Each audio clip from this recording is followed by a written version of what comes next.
Flamenguismos, edição número 6. Eu até pausei aqui a fala porque faz tanto tempo que a gente não aparece que até esqueci como é que trabalha. Acabou que a gente foi pego aí no gloob noturno do garrafão do carnaval, que ninguém merece trabalhar no carnaval esculacho, já dizia o sindicato lá.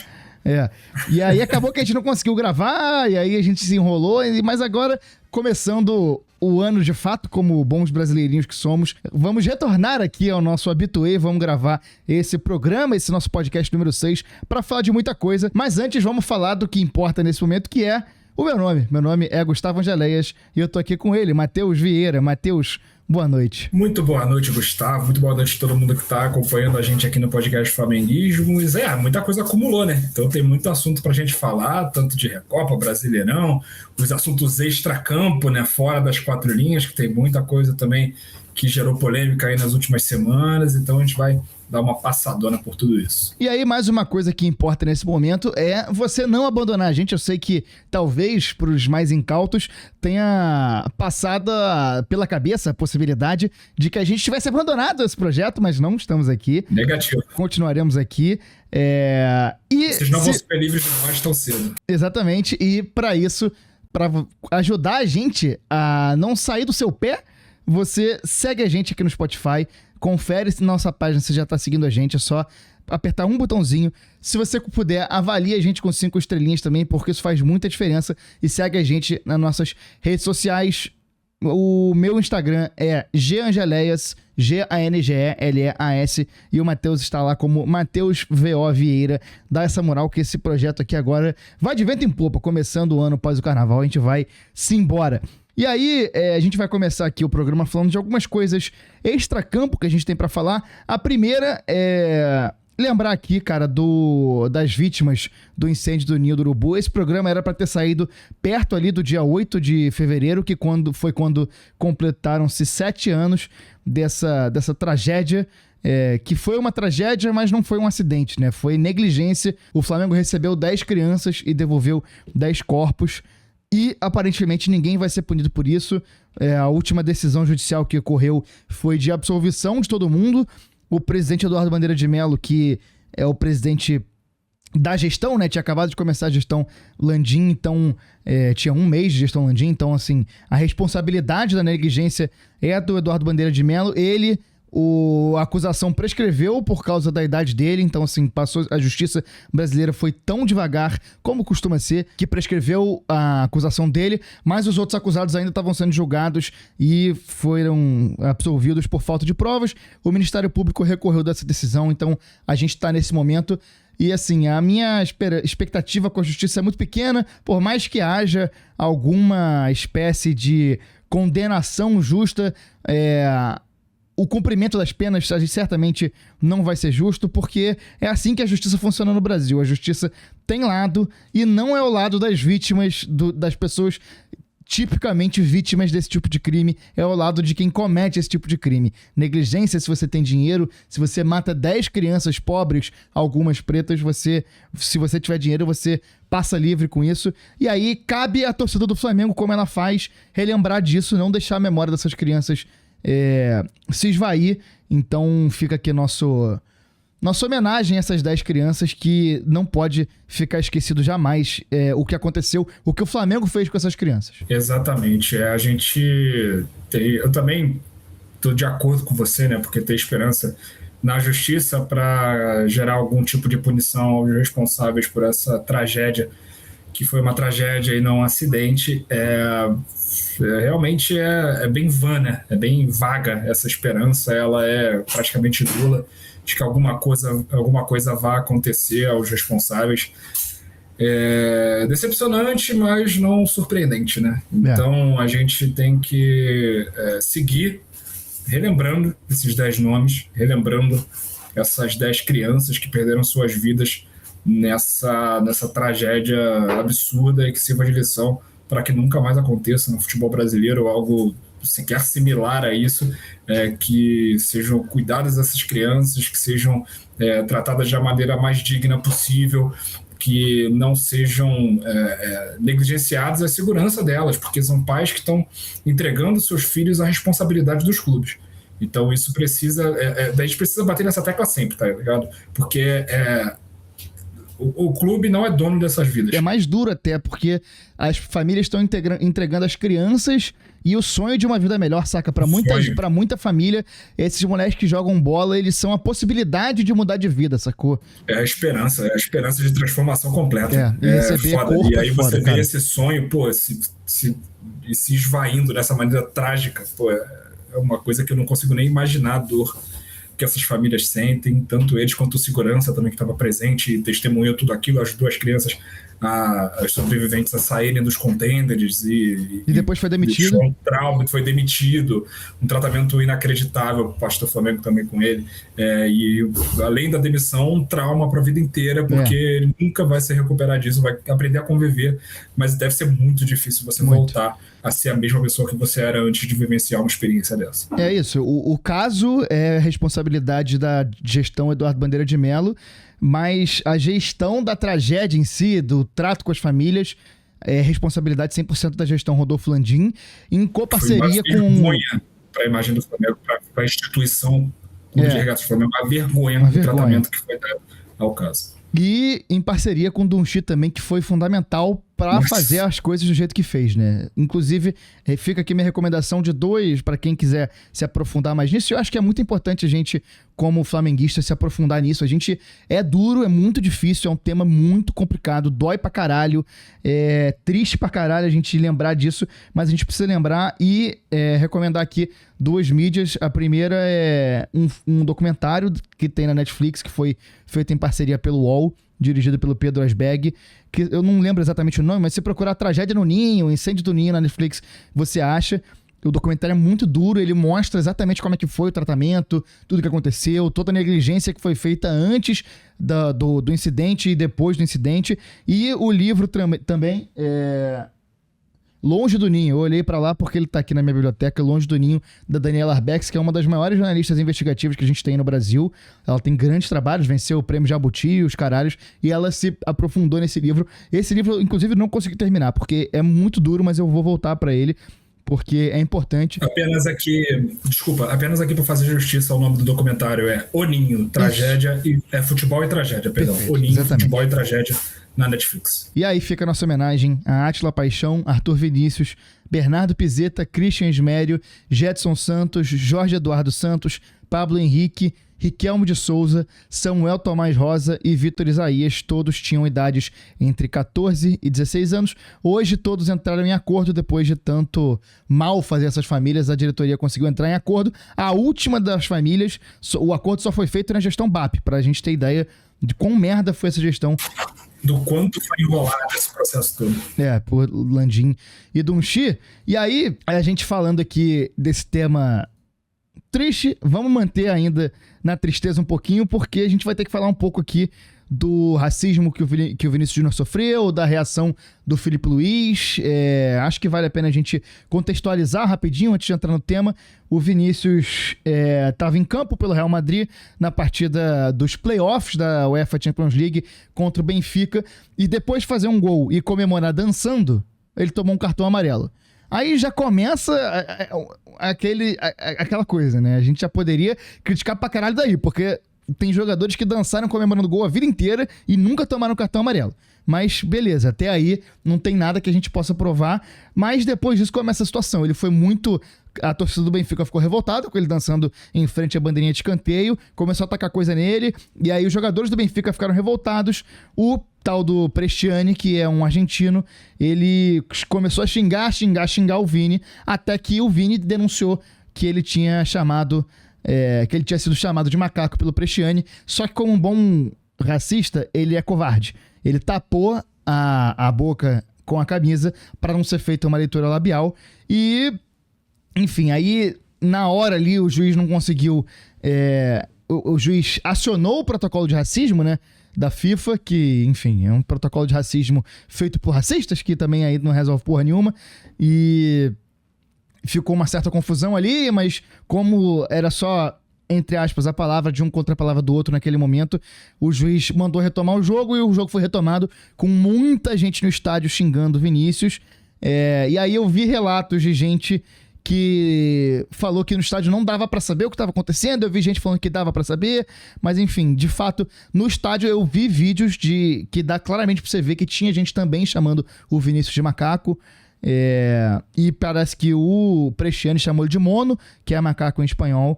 E aí ficou nisso, Tem mas vídeo assim... de torcedores atrás do gol do Benfica fazendo gesto. O Federico Valverde, inclusive, chama o árbitro e aponta para a arquibancada para falar: olha só, eles estão fazendo um gesto de macaco ali na arquibancada, e o árbitro caga solenemente. E aí as coisas tudo segue em frente, né? Porque exatamente. assim aí terminou o jogo, aí começa a surgir mais imagens e tal. E, cara, assim, é aquela parada que, porra, já meio que é extensamente falado, assim. Porra, e aí você vai poder falar isso melhor do que eu. Pra quem estiver ouvindo só em áudio e ainda não viu nossas carinhas, eu sou branco, o Matheus é negro. E assim, cara, eu já ouvi isso de você e de vários outros amigos negros que, mano, ninguém que é negro vai passar pelo processo de acusar alguém de racismo sem que tenha sido, de fato, sentido isso, sabe? E aí, pela reação do Vini, pela reação do Mbappé, a gente já pode ver que a coisa aconteceu dessa forma, e principalmente pela reação do próprio Bresciani, porque isso foi algo que todo mundo falou, que quando tem um vídeo do Mbappé falando você é racista, e você vê o Bresciani diminuindo. Qualquer pessoa numa situação que não cometeu racismo e tá sendo acusado de cometer racismo, a pessoa ia voltar com tudo, a pessoa ia ficar com raiva, ainda mais jogador de futebol que tem essa parada que não gosta de ser acusado, não sei o quê, bababá. Então, assim, é muito óbvio o que aconteceu nessa situação. E outra, quando o Vinícius Júnior vai em direção ao árbitro reclamar, o Bresciani, sem saber do que o Vinícius Júnior tá reclamando, já faz um não sei o quê. Pode crer. Tipo, tá de mimimi, sabe? Foi uma reação bem assim, vai reclamar com o árbitro, vai chamar a mamãe, tá ligado? Tipo, dá pra ver exatamente o que aconteceu. E pro azar do Bresciani, pro azar dele, o Kylian Mbappé comprou o barulho, tá ligado? Pro azar dele, o Mbappé comprou o barulho, e comprou o barulho grandão, tanto dentro quanto fora de campo. Sim.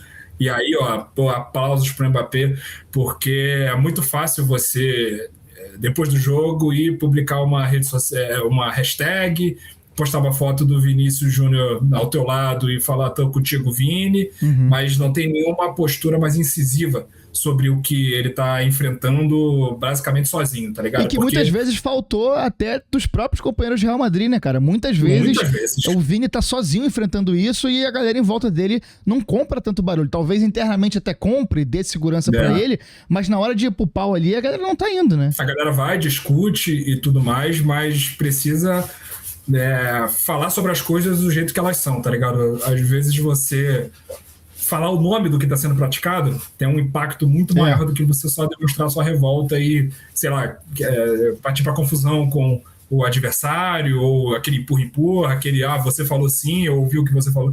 Não, irmão, faz igual o Mbappé, chama de racista. Você é um racista, filho de uma puta, e vou acabar com a tua vida, vou te destruir, seu merda. Tem que ser nesse pique, tá ligado? E aí, retomando a cronologia dos fatos, acabou o jogo, o Mbappé pediu pra falar com a imprensa brasileira, foi dar uma declaração à Tati Mantovani, que é da TNT Esportes, que é um excelente repórter. Inclusive, Tati Mantovani é craque demais. Ela é muito foda. Ela é muito foda. E aí ele falou tudo que aconteceu, deu a cronologia dos fatos, falou tudo que rolou. E aí, 5 vezes. Chamou de macaco 5 vezes. Avançando um pouco no tempo, ele falou que não fui racista, fui homofóbico, chamei ele de maricão. Não. Aí tá liberado, aí foda-se, né? Mas assim, tá muito claro que realmente ele chamou o Vini de macaco, como acontece sempre. O Vini tem sido frequentemente atacado de maneira racista na Europa, porque isso provavelmente aconteceu com todo mundo, mas quem tem coragem de enfrentar é o Vini. E aí eu vi até uma galera comentando recentemente que, cara, essas coisas têm acontecido muito mais denúncia de jogador falando que recebeu mensagem racista nas redes sociais. E, certamente é porque o Vini tá enfrentando, então isso eu vou usar um termo aqui que tá até um pouco gasto, mas você empodera outras pessoas, outros jogadores a enfrentar também, porque, cara, meio que imagino que a galera tenha pensado que tava sozinha, né? Eu até vejo, meio que digredindo aqui, assim, indo para outros cantos, eu vejo muitos jogadores da antiga, brasileiros, que foram jogar lá fora, e eu sinto uma certa resignação quando eles falam sobre a questão racial lá e tal, porque me dá a impressão de que todos eles se sentiam sozinhos nesse caso. Então acho que uma forma de lidar era realmente, tipo, internalizar que acontece e tal. Então, assim, eu acho que isso muda muita coisa e eu acho que já denota um pouco do tamanho do Vini Júnior pro futebol mundial, assim, já... E é mais ou menos por isso que José Mourinho, após o jogo, utilizou da imagem do Eusébio, da figura do Eusébio enquanto ídolo do Benfica, para minimizar e falar que o clube não é racista ou que os torcedores não são racistas porque tem um ídolo que é preto e está marcado na história do clube. Mas imaginam que esse ídolo preto passou nas mãos dos racistas europeus que estão aí desde sempre, que estão aí fazendo das suas desde sempre, e não tinha a plataforma para falar. Infelizmente o Eusébio não está vivo para contar os racismos que ele sofreu, porque certamente sofreu. Certamente, é só ouvir o que os negros portugueses sofrem hoje. Você vai para qualquer negro português, não vamos nem falar dos brasileiros, porque em Portugal tem muito racismo, muita xenofobia contra brasileiro branco, isso rola muito. E vai perguntar para os negros portugueses o tipo de racismo que eles sofrem hoje. O Eusébio hoje é idolatrado pela torcida do Benfica, e há alguns anos, mas foi só depois dele se provar, entre aspas. E aí, enfim, depois... Você precisa ser 10 vezes melhor. E aí, depois que rolou tudo isso, veio uma onda de apoio ao Vinícius Júnior, várias figuras do futebol. A gente precisa bater nessa tecla também, que foi muito forte a onda de apoio ao Vinícius Júnior, de figuras proeminentes no mundo da bola, comentaristas, ex-jogadores, ex-técnicos, treinadores, gente atualmente que também participa e está envolvida no futebol, então essa onda de apoio a ele também foi bem importante. Dentro dessa onda teve a fala do Kompany, né, que foi muito... com razão, 12 muito... minutos foi com razão muito divulgada, né, ele foi perguntado e aí, cara, ele começou a falar, falou da experiência dele. Ele é um cara que eu não lembro dele ter falado muito disso enquanto era jogador, mas que ele falou basicamente foi uma aula de 12 minutos, assim. Pra quem é branco é obrigatório, assim, e porra, acho que pra galera pros negros que não viram, acho que vale a pena ver, porque deve dar uma sensação de, porra, estão falando sobre isso e é uma aula de 12 minutos. Se sentindo representado, tá ligado? Exato, é uma aula de 12 minutos do Kompany sobre o assunto. E aí ele fala que, cara, eu não reagia, mas isso também acontecia comigo. Aconteceu na Bélgica, aconteceu na Inglaterra, em vários lugares aconteceu. Esse fim de semana agora, pô. Tanto o jogador do Wolves quanto do Wolverhampton da Inglaterra contra o Chelsea sofrendo ofensas racistas nas redes sociais após as partidas. Hugo Souza, aqui no Brasil. O Hugo Neneca, ontem, tá ligado? E aí, até falando da reação, acho que, porra, um questionamento que eu vi uma galera fazer e que vale ser feito pra caralho é a falta de reação dos jogadores brasileiros, assim, cara. Porque foi muito pouco jogador brasileiro que entrou na dividida pelo Vini Júnior, cara. A galera tem que falar.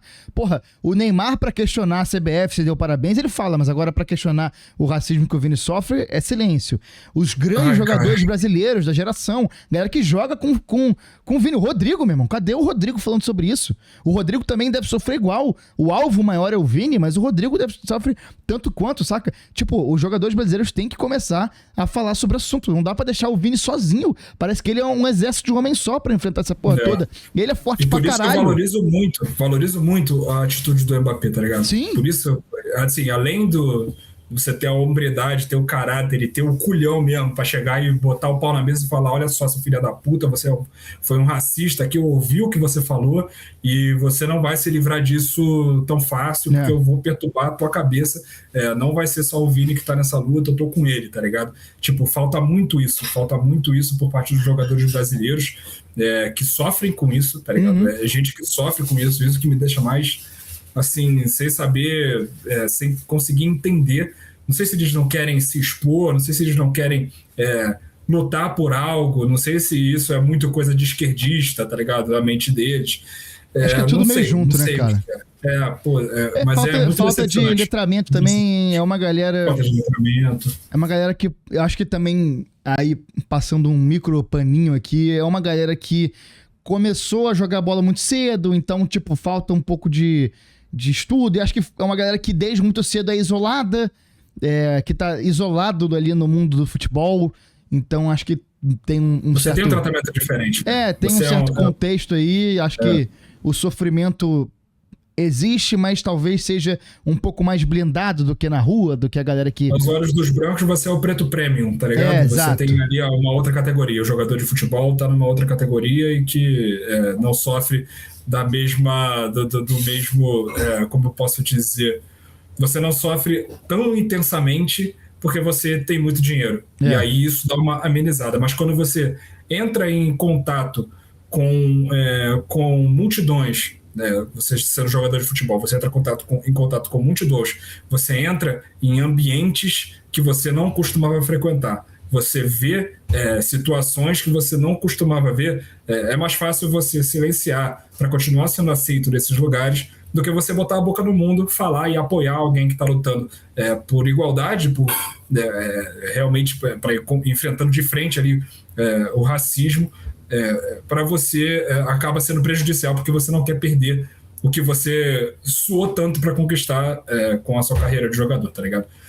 Tem esse lado também, mas não deixa de ser decepcionante. Acabou que hoje, a gente tá gravando na segunda-feira, hoje a UEFA anunciou uma punição de um jogo preventivo ao Bresciani, que aí eu acho até assim, tem um lado de tipo assim, me parecer que eles estão fazendo isso por causa da repercussão, mas acho que é bom isso, o Bresciani jogar essa partida pode acrescentar muito nesse caldo aí. Acho que é bom pelo menos ele não jogar, porque aí depois investiga esse direito. Eu acho que pouco provável que ele seja de fato punido, então pelo menos alguma punição ele vai ter, porque, enfim, realmente acaba que a gente consegue julgar que é óbvio que ele fez o que fez, mas não tem prova, né? Acaba que fica sem prova, fica o dito pelo não dito, então acho que vai ser difícil ter uma punição de fato aí.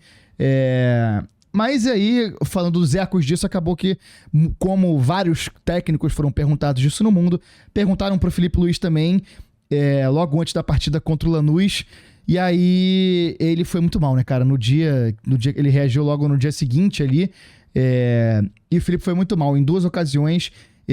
Primeiro, me pareceu que ele não estava preparado para falar sobre o assunto, e aí é um erro da assessoria de comunicação do Flamengo, que é uma assessoria de comunicação liderada pelo Rodrigo Paiva, que saiu da CBF depois de ser acusado de assédio moral e sexual. Então, sim, isso já é importante a gente falar, que é esse tipo de gente que comanda a comunicação do futebol do Flamengo. Existem meio que duas comunicações diferentes, né? Tem a comunicação do departamento de futebol e a comunicação dentro do departamento de marketing, que é a galera que faz redes sociais e tal, Flá TV. Mas assim, me pareceu que o Filipe Luís não estava preparado para responder sobre o assunto, e ele respondeu muito mal, né? Muito mal, muito mal. Foi decepcionante, assim, de ouvir. Claro que tem a casca de banana jogada pelo repórter, que fez a pergunta. Sim. Ele faz num tom de... Você já foi maltratado por argentinos quando você veio aqui visitar o país? Que tipo de pergunta é essa?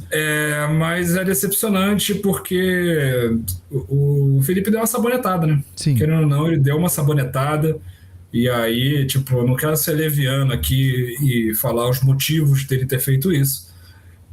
Claro que todo mundo tem as suas suspeitas, mas depois ele tentou consertar, e aí vale ressaltar também a postura exemplar do Danilo. Eu fico muito feliz de ter sido ele o responsável pelo gol do tetracampeonato, porque agora ele tem o estufo, ele tem a envergadura para botar os dedos nas feridas quando precisam ser colocados. Sim. E consegue falar sem rodeios sobre os temas que são necessários e bater em quem precisa tomar porrada. Eu acho que o Felipe foi muito mal, e aí isso é um ponto pacífico já entre nós, e foi, sei lá, uma das pouquíssimas vezes que eu vi a torcida do Flamengo unificada com o mesmo pensamento. Assim. Todo mundo, ainda mais porque tava quente o assunto, tá ligado? Tava ali, tinha acabado de acontecer. Tava todo mundo com sangue fervendo, né, cara? É foda. Sangue fervendo, e aí o Felipe dá aquela sabonetada, e aí a galera foi dentro dele mesmo, foi dentro dele, e não dá pra dizer que foi injusto, tá ligado? Não foi. E assim, eu vi muita gente indo num caminho de tipo assim, porra, não imaginava que o Felipe tava do lado deles, do lado dos racistas. No dia lá que rolou a parada, eu tentei não falar tanto, porque, mano, é um momento que, assim, o Felipe errou pra caralho, eu não queria ficar na postura de ficar defendendo ele. Eu acho que, assim, a gente tem informações sobre os pensamentos políticos do Felipe, e, assim, pelo que eu sei, ele não é um cara de direita, assim, não é um cara que votou no Bolsonaro e tal, mas eu acho que ele é um cara muito político, é um cara que tenta sempre meio que conciliar as paradas ali e tal, e tem coisas e tem coisas que não dá pra conciliar. E aí, até já pegando aqui a resposta do Felipe, depois do jogo contra o Madureira na coletiva, ele falou sobre o assunto. Acho que até vou pensar se eu coloco aqui no vídeo, vamos ver se eu coloquei aqui agora. Se eu coloquei, vai sair agora. Primeiro eu gostaria de esclarecer as minhas palavras, que foram amplamente mal interpretadas na última coletiva que eu fiz. Em nenhum momento, a minha intenção foi minimizar o caso de racismo, nem de desrespeitar a vítima nesse caso. Muito pelo contrário, eu estou com o Vinícius, o Flamengo, estamos com o Vinícius, tenho um carinho, uma admiração gigante por ele e eu estou com ele, não tenho nenhuma dúvida do que eu estou falando. Eu sei que como treinador a minha postura pública gera muita expectativa e realmente pode ser que eu não me expliquei com suficiente clareza sobre o assunto. Eu repudio o racismo. Eu condeno o ato racista. Racismo é crime. É crime. E, como eu falei um dia antes, para um meio de comunicação, um dia antes do jogo, se o menino fez isso, não cabe a mim julgar a ele. Mas se ele fez, que ele pague. Que pague com força. Porque eu chegar aqui e falar é fácil. Fazer camiseta não racismo é fácil. Usar a pulseira antirracismo é fácil. Tudo isso é muito fácil. O difícil é punir. Então, que se ele fez, que ele pague. Que fique bem claro. Outra coisa que eu quero deixar bem claro foi a palavra, né, talvez que eu usei sobre um caso específico, né, na pergunta do companheiro de vocês. Isolado. Do companheiro de vocês, que ele perguntou, a pergunta dele foi como o Flamengo foi tratado nas visitas que veio para a Argentina, né? E eu quis dizer caso isolado, daquele caso isolado dentro do campo, que foi aquele caso que aconteceu naquele jogo. Que existem mais casos? Existem mais. Muitos mais. Na Argentina, no Paraguai, na Espanha, na Inglaterra. No Brasil, existem muitos casos de racismo no Brasil. E eu amo meu país. Existem casos de racismo, de homofobia, de machismo, de corrupção. E todos esses problemas não quer dizer que eu não tenha que amar meu país e que eu não possa gostar da Argentina.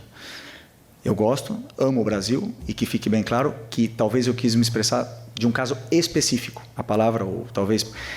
E com isso, porque estou triste e decepcionado com tudo que aconteceu, porque não foi fácil para mim chegar, depois de perder o jogo, e em meu time, com a minha responsabilidade de jogar do jeito que jogou e perder, não é fácil chegar numa coletiva e responder uma pergunta e que tudo seja perfeito. Então, portanto, eu queria deixar isso bem claro para vocês e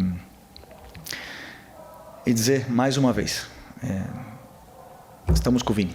Estou com o Vini. O Flamengo apoia todas as causas do Vini, sempre. E queria só esclarecer isso aqui antes de vocês poderem fazer perguntas, porque fiquei bem triste com toda a repercussão que aconteceu. E vocês me conhecem, o pessoal que está aqui me conhecem bem, mas tudo bem. Eu espero que isso tenha esclarecido o meu pensamento sobre esse caso e bola para frente, vamos lá. Se não coloquei, vocês estão me ouvindo de novo, mas assim, o Felipe, ele falou assim, eu fui mal interpretado, é óbvio que eu apoio irrestritamente o Vinícius. Só que assim, duas coisas que eu acho que faltou o Felipe entender. A primeira é ele entender que ele errou. E acontece, ele errou. Em campo ele errava e fora de campo ele vai errar. E erra em vários momentos e tal. E faltou ele falar, cara, cometi um erro, porque se o cara diz que apoia irrestritamente, na hora que alguém levanta a bola numa dividida dessa, que ele tem que apoiar o Vinícius, cara, ele tem que vir na canela. Ele tinha que ter falado. Meu irmão, não interessa, não entendeu? E aí. Não importa o jeito que me trata. Eu sou branco, louro e daí, tá ligado? Pra mim, poderia me passar aqui muito bem como um argentino. Não é esse o ponto, tá ligado? A mim, eles vão tratar bem, sempre. E aí eu acho que vai até um pouco vai um pouco disso que a gente tava falando, do quanto o jogador e a galera do mundo do futebol tá parece um pouco descolado da realidade. Porque, cara, óbvio, o Flamengo foi bem tratado quando foi na Argentina, mas o Flamengo ficou numa redoma, porra. Em todos os jogos que teve na Argentina, na maioria dos jogos, a gente teve casos de racismo, porra. Contra o Estudiantes lá teve, contra o Racing lá teve. Eu acho que o único jogo que talvez não tenha tido foi contra o Central Córdoba, que foi, por acaso, o jogo que eu e Chico fomos, e que...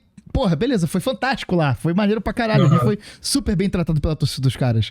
Inclusive, eu e o Chico fomos no meio da torcida dos caras e não teve nada. Mas assim, é diferente. É uma cidade do interior. Então os caras estavam muito mais aproveitando a onda ali de ter um time numa Libertadores, jogando contra o Flamengo, recebendo o Flamengo e tal. Então, assim, me parece talvez que o Felipe tenha ignorado esse ponto de que, tipo, o fato do elenco do Flamengo ter sido bem recebido não quer dizer que a torcida do Flamengo ter sido bem recebida também, sabe? Faltou ele ir um pouco mais na canela, tipo, caralho, que merda que tenha rolado isso com o Vinícius. E aí, porra, eu entendo um pouco que tá num momento meio merda, talvez ele nem tenha acompanhado tudo, porque o Felipe é doente por trabalho, então, tipo, eu realmente acredito que ele esteja num momento ali se debruçando pra caralho sobre o futebol do Flamengo, como tentar melhorar, mas é aquilo, eu acho que talvez o problema seja um pouco a nossa expectativa, né? Acho que a gente esperava que o Felipe tivesse uma postura diferente do que ele teve, mas é uma expectativa gerada pela própria postura do Felipe, né? A gente considera ele um dos nossos, e ele agir dessa forma talvez tenha gerado essa quebra. E, pô, sexta-feira, que foi o dia que rolou toda a repercussão dessa fala do Felipe, foi bem complicado, assim, cara. Ainda mais a gente que é, pô, filipista pra caralho e defende muito. A sensação foi de, pô, ter sido traído por um amigo, realmente, né, cara? Essa foi a sensação mesmo, cara. E assim, além de tudo isso, tem uma outra questão que eu tenho pensado bastante, que cara, o racismo é um problema de gente branca, tá ligado? São as pessoas brancas quem tem que resolver o problema do racismo. As pessoas negras, a existência delas já é uma luta antirracista, tá ligado? Tipo, só delas estarem vivas, respirando, elas já estão lutando contra o racismo e estão lutando contra o sistema nesse sentido. Sabe? A questão de posicionamento, de ver os caras que realmente precisam estar na frente, estar participando dessa luta contra o racismo, isso precisa partir muito de gente branca também, mano. Tipo, claro que as pessoas pretas, elas sofrem na pele, elas se revoltam, elas vão para a linha de frente, porque tá todo mundo na linha de frente e isso já é natural da gente, tá ligado? É questão de sobrevivência, né, cara? Porque é a gente que sofre isso e é questão de sobrevivência. Mas eu acho que a luta para erradicar essa questão na nossa sociedade, que, claro, nesse momento, principalmente no momento que a gente vive enquanto sociedade mundialmente, parece até uma utopia, né? Você pensar nisso, porque as pessoas estão cada vez mais perdendo a vergonha, cada vez mais, principalmente no ambiente online, perderam completamente a vergonha, já estão sendo... Inclusive, eu vi uma reportagem recentemente sobre quanto o TikTok o algoritmo do TikTok está impulsionando conteúdos criminosos de gente que faz apologia a nazismo, que idolatra Hitler e essas coisas no ambiente do TikTok. Claro, tudo bem disfarçado, porque batemos nessa tecla. Cada vez menos disfarçado, né, cara? Covardes, cada vez menos disfarçado, sim, porque as Big Techs são cada vez mais coniventes com isso, porque é do interesse deles, aparentemente. Isso começou na internet, mas já tá vazando pro mundo real. Esse fim de semana teve protesto neonazista com simbologia e tudo na França. O candidato a primeiro-ministro da França postou hoje fazendo com um apito de cachorro com negócio de leite, postando com negócio de leite. Então, assim, tá cada vez mais. A tampa do bueiro foi aberta na internet, mas os ratos estão saindo já na vida real, assim. Nós que estudamos história, a gente sabe geralmente no que isso leva, né? Só resta a esperança de que as coisas vão melhorar, mas a expectativa é de que não vão melhorar, né? No canal Gold teve uma entrevista bem bacana do Jackson Irvine, depois do jogo contra o St. Pauli, que ele bate nessa tecla, ele fala, inclusive, sobre o quanto o mundo do futebol precisa estar unido mesmo para combater o racismo. Então, e isso parte também das pessoas que não são diretamente afetadas. Porque esse tipo de solidariedade, de ver, se enxergar como parte do problema quando você fica calado, é importante também. Sim. Nessa luta, cara, porque é algo que é um processo que vai levar anos, décadas para ser erradicado, mas no futebol, ali no microcosmos da bola, precisa ter atitudes enérgicas das autoridades, porque você tem que ter ali firmar a sua posição, tá ligado? Firmar a sua posição. Não é só uma placa no to racism na beira do campo. A gente realmente é contra o racismo no nosso esporte. E aí a gente vai punir, vai atrás, vai buscar realmente as punições para quem pratica isso dentro do nosso esporte, porque o nosso esporte é inclusivo, tá ligado? Se você não é aliado, você tá do lado dos racistas. Se você não tá agindo pra acabar com o racismo, você tá sendo racista. Hoje em dia é isso que tá posto. Por mais que... Se você tá sentado numa mesa com 2 nazistas e você não fala nada, tem 3 nazistas sentados na mesa. Né? É isso, assim, não tem muito pra onde fugir. Até acho que numa utopia poderia ter um lado tipo assim, eu apoio a luta contra o racismo, mas eu não faço nada. Mas hoje em dia não tem mais como fazer isso. No futebol, ainda mais, tem que ser feito. Mas é aquele negócio. Porque não tem mais como fazer isso, porque o outro lado tá fazendo bastante. Exato. E assim, tá fazendo bastante. E a esperança não pode ser na FIFA, porque o presidente da FIFA, que vai dizer o tempo todo que vai lutar contra o racismo, não sei o quê, tá sentado na mesa do lado do Trump, que é o maior racista do mundo, tá ligado? Presidente dos Estados Unidos, dos Estados Racistas Unidos da América, tá ligado? Então, assim, meio que, tipo, o buraco é bem mais embaixo. Bem mais embaixo.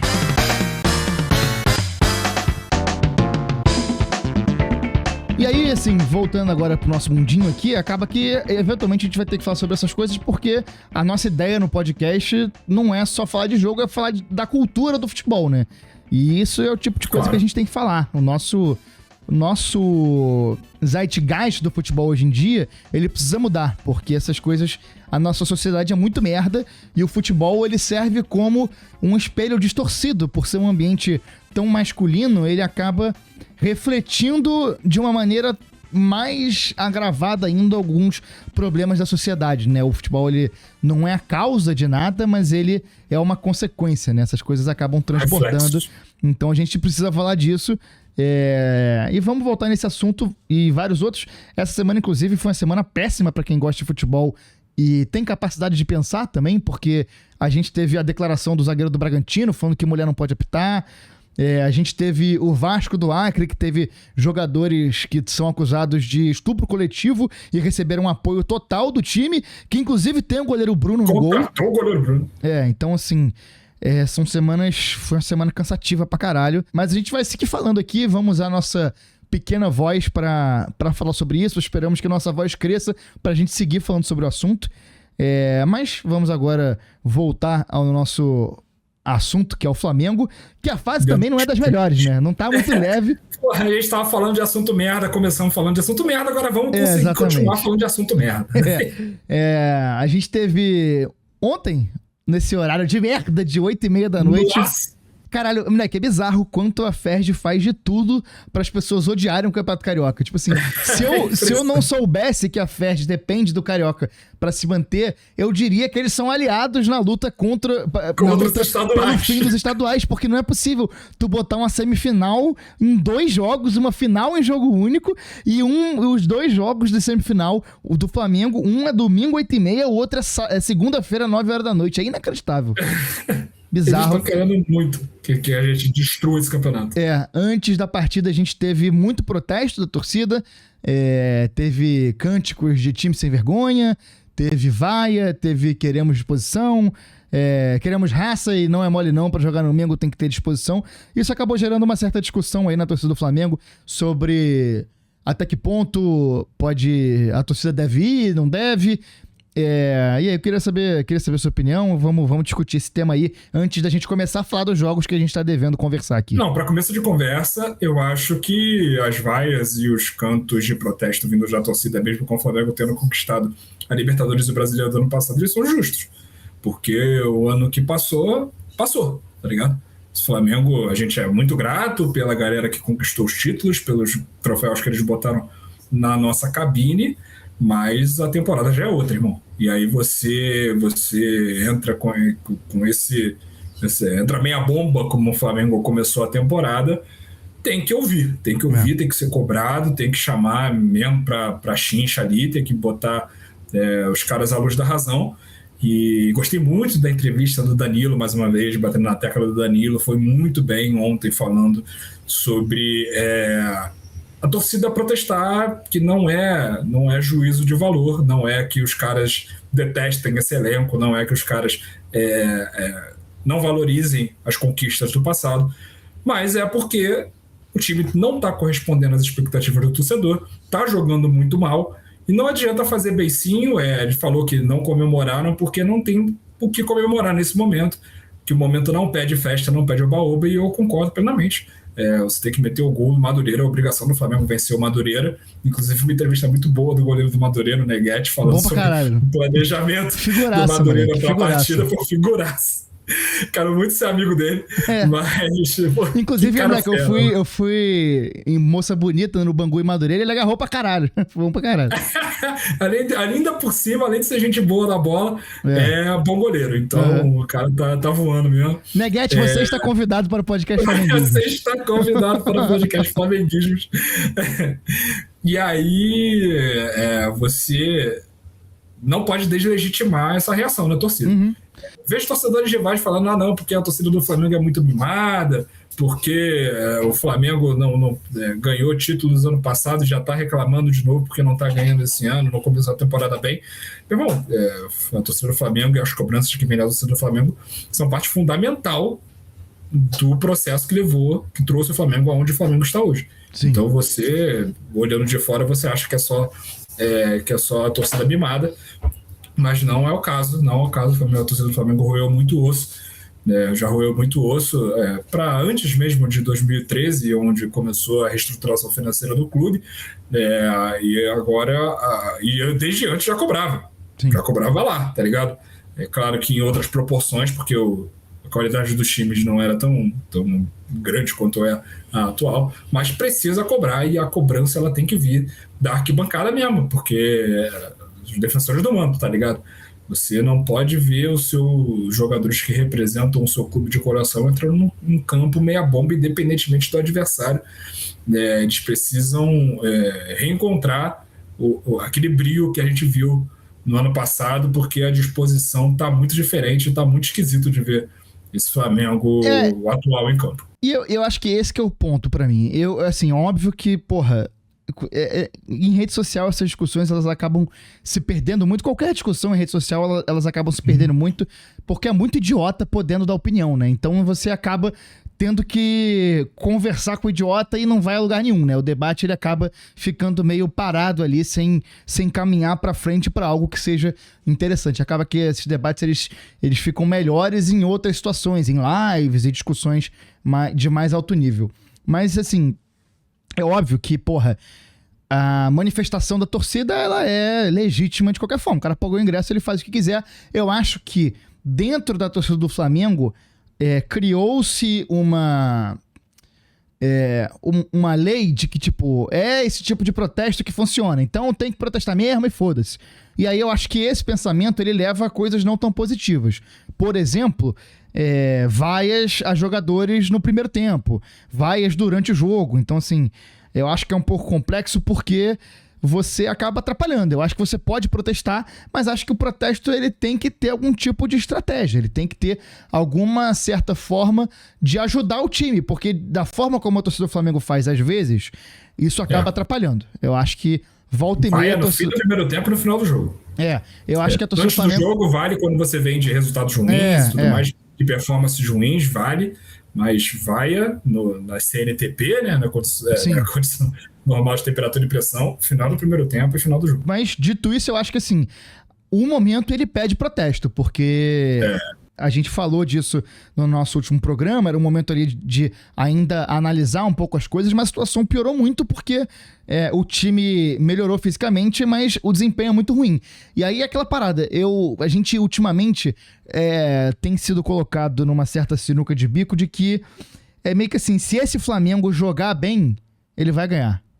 E isso é foda, porque é meio difícil a gente ter a situação do Flamengo jogar bem e perder. Mas eu tenho certeza que se a gente estivesse jogando bem e os resultados ainda fossem um pouco ali lá e cá, eu tenho certeza que a torcida estaria valorizando, porque a torcida tem esse feeling de entender quando o cara tá dando um pouco a mais, quando o cara tá indo além do que a perna aguenta para poder e pelos resultados, e não parece que isso tá acontecendo, assim. Uma coisa que a torcida do Flamengo não tolera é falta de disposição. Exato, então assim... Você pode até jogar mal, mas falta de disposição não tolera. Não tolera. E aí, nesse momento, eu acho que, óbvio, eu não tô falando aqui que os caras são vagabundos e não querem jogar nem nada, até nem entro ainda na questão de falta de vontade, mas acho que se o momento técnico é ruim, você tem que compensar de outra forma, e pelo que parece, os jogadores não estão conseguindo compensar dessa outra forma. E aí eu acho que é justo. Eu até vi gente questionando o grito de time sem vergonha. Acho que é um pouco exagerado também, mas eu acho que para esse igual time... você chama de filha da puta. Você não tá xingando a mãe da outra pessoa. Você tá falando que ela é uma filha da puta. Time sem vergonha? O time não é sem vergonha. A gente sabe que o time não é sem vergonha, mas é um grito que é impactante. É um momento. E aí, até eu tava conversando com o nosso camarada Juan Lucas, lá do Fé na Lambada, uns tempos atrás, e eu tava criticando... Podcastzaço, inclusive. Fé na Lambada, sou muito fã. Pô, maravilhosos. Inclusive, eu já falei com eles, qualquer dia a gente vai aparecer lá pra gravar com eles. Bora. E aí, assim, conversando, eu criticando mais esse negócio de vaga e tal. E aí, porra, o Juan falou uma parada que meio que mudou a minha cabeça. Assim, ele falou, cara, mas também não tem muito o que a torcida fazer, né? O jeito da torcida protestar é esse. O jeito da torcida se fazer ser ouvida é esse. Então não tem muito como... A torcida vai ficar fazendo o quê? Ei, por favor, jogue futebol. Principalmente porque a torcida tem cada vez menos voz dentro do clube, né? Exato. Tem cada vez menos voz. Exato. Então, assim, acaba que essa é uma forma de protestar. Talvez ali o time sem vergonha tenha sido exagerado e tal, mas é um exagero que, contextualizando, ele serve dentro desse molde, desse grande balde de protestos que a torcida tá a fim de falar. E, assim, eu acho que, porra... Dentro desse contexto desse Flamengo, um Flamengo milionário que cobra o que cobra do torcedor pra estar presente, cara, quem tá presente ali, principalmente nesse jogo contra o Madureira, é uma galera que não é cliente como vai estar no jogo contra o Lanús, por exemplo, com 75 conto, o ingresso mais barato na Norte. É uma galera que vai acompanhar independente de qualquer coisa. Então, assim, essa galera é uma galera que tá se fudendo pra ir. Igual, porra, eu me fudi ano passado. A gente acaba, porra, indo além do que a gente pode pra acompanhar o time. Inclusive, esse ano eu tenho ido menos ao estádio porque o bolso começou a gritar, assim, as condições financeiras não estão permitindo. E muita gente acaba tendo que fazer essa escolha, mas quem vai, porra, acaba que o pavio é muito mais curto, né? Mas eu acho que o BAP vai querer transformar o Maracanã no Santiago Bernabéu, né? Que se inspirou lá na torcida do Real Madrid, então... Uma fala merdaça, inclusive, né? Pode ficar tranquilo. Então, assim, é isso. Eu acho que essa cobrança tem que ser feita, mas eu acho que a gente podia ter estratégias melhores, inclusive. Eu acho que, por exemplo, vaiar a renda em qualquer jogo é fundamental. Tem que ser feito, porque, porra, é um protesto eficiente, um protesto... Foi muito feito na gestão Landim, inclusive. Exatamente. Isso tem que ser retomado. No começo da gestão BAP também. E o BAP tomou um apavoro, e aí abaixou o preço, agora que ganhou tudo, vai voltar a cobrar o que ele queria cobrar sempre. Então, assim, é o tipo de coisa que tem que ser feito. Então, assim, é muito legítimo o protesto, acho que tem que protestar mesmo, mas acho que tem que ir além, tem que protestar contra outras coisas também, porque, enfim... O Flamengo não é só contra o campo e bola, o Flamengo tem uma função social que é imprescindível e faz parte inerente do clube. Sim, a função social do Flamengo precisa ser sempre exaltada e correspondida por parte da torcida, porque a torcida é a voz do Flamengo. E aí, indo pro campo e bola aqui, o jogo contra o Madureira é muito pouco para se falar, é o tipo do jogo que você não tira nada de positivo, um enfrentamento de muito baixo nível, até um time, bem aguerrido do Madureira, bem organizadinho ali, mas, um time muito fraco, e aquele tipo de coisa, tecnicamente, né? A discrepância é muito grande. Tudo de positivo que ocorrer no jogo você ignora e só leva em consideração o aspecto negativo. Então, assim, é meio que impossível de vencer nesse aspecto. Pouca coisa de positiva pra falar, mas negativo acho que fica um pouco... o Pedro, acho que saltou aos olhos a péssima partida dele. Nos jogos que tá tudo... nos jogos que tá tudo dando errado, ele não consegue jogar, você fala, não, beleza, mas ele... o time inteiro não consegue jogar, o time inteiro não consegue criar, ele é um jogador terminal ali, você passa um pano, você entende, mas nessa partida ele não conseguir fazer as coisas, ficou feio.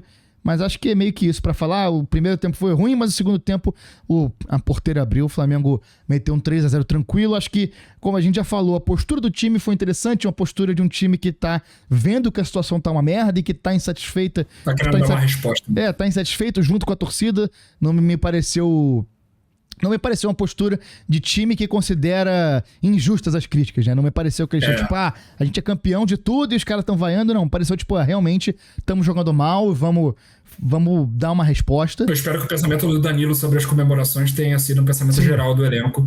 Se for, eu vou respeitar bastante. Eu imagino que tenha sido, até porque, por exemplo, o Arrasca, ele fez o gol de pênalti e não comemorou, pegou a bola e foi pro centro do campo. Então, tipo assim, 100º gol dele é um gol importante pra caralho, assim, um gol marcante de um jogador marcante, e ele ignorou isso e foi... Não me pareceu birrinha, tá ligado? Não pareceu birrinha mesmo. Pelas críticas. Realmente não pareceu. E aí, de jogo, acho que vale mais a gente falar, principalmente agora do outro trio de jogos que a gente não falou aqui, que é Flamengo e Lanús, Flamengo e Botafogo, Flamengo e Vitória, que são 3 jogos bem diferentes, né? Eu acho que, assim, o Flamengo e Vitória no Brasileiro é um apavoro físico que o Flamengo toma, assim, muito incapaz de competir fisicamente. Agonia mesmo, mas ao mesmo tempo ganhamos. É importante a gente ganhar jogos que a gente... juízo. É importante a gente conseguir pontuar em jogos que dá tudo errado. Isso é uma marca fundamental de qualquer time, porque você aplaca um pouco a crise, diminui um pouco a sensação de que tá tudo errado, e ali naquele momento, se a gente até sofresse o empate, a gente contou com a defesa do Rossi, fundamental, o empate seria uma derrota. Então, assim, a gente conseguir sair com a vitória foi importante, a gente escapou com a vitória contra o Botafogo ali, clássico, no tapetinho, foi um jogo melhor, um primeiro tempo bom e um segundo tempo pior, mas dentro do contexto do jogo, né, porque obviamente tem um outro time do lado. E o Lanús, um jogo bem ruim, queria ouvir um pouco das suas opiniões. Durante o jogo, eu tava considerando que a minha avaliação era de um jogo coletivamente em evolução, mas tecnicamente, individualmente, muito ruim. E aí eu vi muita gente falando, discordando dessa... Não discordando, né? Mas falando, tendo opiniões que iam em outros caminhos diferentes desse meu. E eu fiquei meio bambeado, mas eu queria ouvir sua opinião sobre isso. Eu achei um jogo que eu esperava mais, claro. Esperava uma performance melhor. Ofensivamente, não achei tão ruim quanto eu estava esperando, mas defensivamente foi uma partida assim, ó... Sim. Caralho, meu Deus do céu, cara. Os caras precisaram fazer 3 gols para valer 1. E a gente tomou os 3 gols de maneiras ridículas. Assim, ridículas. Tipo, a nossa defesa tá muito mal mesmo, assim. Agora tá começando a reencontrar um pouquinho de ritmo, um pouquinho de forma física, forma técnica, mas ainda assim tá muito longe do que essa dupla de zagueiros, principalmente. E o Alexandre também tá um pouco abaixo. O Alexandre tá muito abaixo, né, mano? Ele tá cometendo uns erros que eu achei que ele fosse incapaz de cometer. Assim, ele fosse incapaz de cometer. Exato. Pô, essa é a impressão que fica. Essa é a sensação mesmo. Pô, eu nunca imaginei que o Alexandre erraria coisas assim, tá ligado? Tipo, ele tá errando. E eu acho que já passou aquele período inicial ali do ano, da temporada, que era adaptação, que tava correndo atrás ali de ficar na melhor forma. Acho que esse período já passou e a cobrança já tem que vir sem esse contexto, tá ligado? Claro que tem um impacto, mas ele é cada vez menor, conforme vão passando as semanas, e eu acho que a gente já tá numa altura que a gente pode cobrar os caras de uma performance bem melhor do que eles estão entregando. Cara, o setor defensivo tá assustador, assim. Eu achei realmente muito assustador do tanto de chances que a gente tá entregando para os adversários, as oportunidades que a gente gera, Pulgar, Royal também, a gente precisa também bater nesses caras. Eu acho que isso tá estourando nas costas da defesa, mas assim, eu acho que o Felipe fala muito de como a defesa é uma questão do time inteiro, né? Então eu acho que acaba sendo uma bola de neve que começa na nossa pressão. A gente depende muito dessa pressão alta funcionar e ela não tá encaixada. Em nenhum jogo ela acaba encaixando. O Flamengo tem sido presa fácil pra principalmente, acho que nesse perde-pressiona, né? Quando o Flamengo acaba... As jogadas de ataque não dão certo, o contra-ataque dos caras está sendo sempre muito fulminante, porque a primeira resposta, ela é deficiente. Então, assim, é muito É muito fácil bater a primeira linha de marcação do Flamengo, e aí Sempre as vão coisas vão posicionados. caindo que nem dominó, né? Vai um correndo atrás, o outro correndo atrás, aí o físico já não é a mesma coisa, a confiança já não tá naquele alto ainda. Fisicamente o time tá chegando perto do ideal, até o próprio Felipe já falou isso, mas a confiança ainda tá ruim, né? A gente viu isso no gol que a gente tomou no jogo contra o Vitória, que foi, uma coisa acontecendo depois da outra, e aí desencontro defensivo, falta de comunicação, e aí o jogo contra o Lanús também, o De La Cruz tenta sair com a bola e não consegue. Aí o Pedro recupera, mas perde em sequência. O volante, eu já não lembro mais se era o Pulgar, pra chegar ele chega atrasado. E aí a defesa, o Léo Pereira tá tentando acertar uma coisa e tá atrasado, e o Léo Ortiz não tava vendo o cara que tava atrás E dele. aí o cara, no meio dos dois, sobe sozinho. Enlouquecedor. Tá complicado, mas é aquela parada, assim. Quem falou isso foi É o... bom tempo. Quem falou, a gente acabou até saindo com 1-0, acho que ficou barato, assim, pelo que foi Sim. o jogo, 2-0 seria mais justo, mas estamos com condições de virar. Até, inclusive, acho que sobre a atuação, o Gabriel Simões, lá do canal Bruninho Simões, ele falou uma parada que, é muito verdade, e que, assim, nenhum time que tá numa fase horrível vai passar a jogar bola pra caralho do nada. Precisa sair de algum lugar. Eu acho que, assim... A gente tem... Não foram jogos desesperadores como foram... A gente teve 3 jogos muito complicados, que foi São Paulo, Fluminense e Vitória, que foram jogos em sequência e que foi pandemônio, assim. Jogo muito ruim. Foi muito abaixo. Jogo muito abaixo do time do Vitória que a gente Flamengo. ganhou foi um jogo tenebroso do Flamengo. Depois disso veio o Botafogo, que foi um pouco melhor, e aí entre isso teve o Sampaio Corrêa, mas que não conta. E aí contra o Lanús foi um jogo ruim, mas que foi menos desesperador nesse sentido. Eu espero que a gente consiga voltar lá na frente e falar, ali foi o começo de uma virada de chave, e acho que esse jogo contra o Lanús, quinta-feira no Maracanã, tem potencial disso. Um jogo meio que pra exorcizar isso e aí começar de fato a temporada, né? Porque já dá uma moral, se a gente conseguir uma virada, vai ser uma virada importante. Acho que não vai ser um jogo fácil de qualquer maneira, acho que já não seria, porque esse Lanús é um time organizadinho, que sabe defender, que tem caras ali pra fazer gol se tiver uma oportunidade. Provavelmente a torcida dos caras vai lotar o espaço deles, e a minha expectativa com a torcida do Flamengo é muito baixa, porque os ingressos estão muito caros, e a gente sabe quanto mais caros os ingressos são, mais fria é a arquibancada do Flamengo. Então, se as coisas começarem o jogo sem fluir do jeito que a torcida espera, já começa aquele burburinho, qualquer erro de passe já vira aquela reclamação, aquele frisson. Então, assim... Eu acho que é um jogo que pode ser uma casca de banana, mas ao mesmo tempo pode ser uma virada de chave aí. E aquela coisa assim, tem que ganhar, tem que virar. A oportunidade está se apresentando para virar a chave. Se perder, meu irmão, é o Flamengo perdendo um título pro Lanús dentro de casa, no Maracanã. É uma derrota muito grande. Muito então, doído. Assim, a gente... Eu acho que é foda porque a gente tem um mês de temporada praticamente, né? Um mês e pouquinho. O jogo Flamengo e Vasco foi dia 21 de janeiro. A gente tá gravando isso no dia 23 de fevereiro. O jogo vai ser dia 26 de fevereiro. Então, assim, é um mês depois de uma temporada começar, que já começou aos trancos e barrancos. O Flamengo tá sempre na linha entre a crise na Gávea e rumo a Tóquio, né? Então, assim, a gente tá caminhando nessa linha, bambeando pra crise. Eu acho que perder esse título da Recopa, que não é um título muito importante, acho que é quase um campeonato amistoso, mas assim, perder em casa pro Lanús, do jeito que a temporada tá sendo, eu acho que é mergulhar de cabeça na crise, e aí a gente sabe como essas crises são imprevisíveis, né? Se a gente conseguir virar, a gente consegue ter um pouco mais de calma para uma sequência de temporada, porque aí as coisas podem se acalmar um pouco e a gente ter um pouco mais de paz para dar sequência nessa temporada. Sem dúvidas. Eu acho que a gente está, como você bem falou, é uma oportunidade que está se apresentando para o Flamengo, cara. A gente precisa realmente fazer uma atuação convincente e também entregar resultado contra o Lanús, porque o peso de perder esse título dentro de casa seria enorme e seria também colocaria o clube numa situação complicada para os próximos jogos, assim, para os próximos compromissos. O nível de pressão que ficaria elenco, diretoria, comissão técnica, todo mundo, assim, a torcida não ia aliviar de jeito nenhum.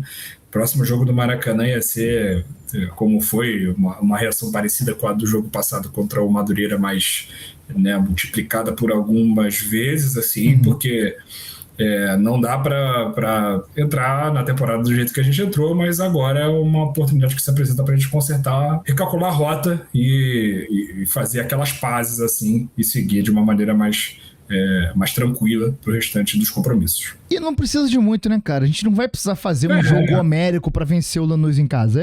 Cara, jogar o que o time sabe. Acho que, tem se debatido muito sobre um pouco mais de pragmatismo do Felipe. Eu acho que precisa também. Eu acho que é momento, a gente já falou disso, e, é momento de apostar em quem tá bem.